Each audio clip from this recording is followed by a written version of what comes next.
Right now, U.S. officials are warning the most significant airstrikes on Iran may still be to come. And as Natalie Brand reports from Capitol Hill, there is bipartisan division over the administration's actions.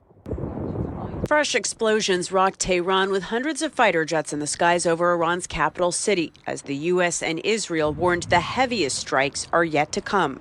The next phase will be even more punishing on Iran than it is right now. President Trump, in a social media post Tuesday morning, said Iran's air defense, Air Force, Navy, and leadership is gone. They want to talk. I said too late. The objectives of this operation are to destroy their ballistic missile capability and make sure they can't rebuild it, and make sure that they can't hide behind that to have a nuclear program. The Trump administration, in its War Powers Resolution notification to Congress, said despite its repeated efforts to achieve a diplomatic solution, the threat to the U.S., allies, and partners became untenable. Secretary of State Marco Rubio argued there was an imminent threat because the U.S. knew there was going to be Israeli action that would trigger retaliation by Iran.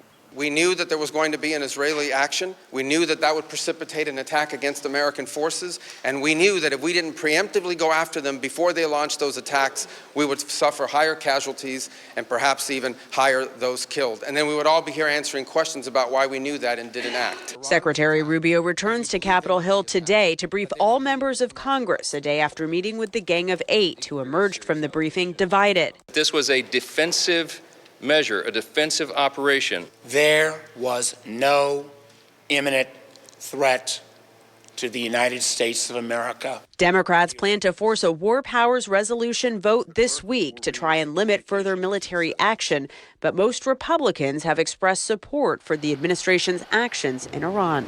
Natalie Brand, CBS News, the White House. Virginia Senator Tim Kaine says the War Powers Resolution vote could come tomorrow.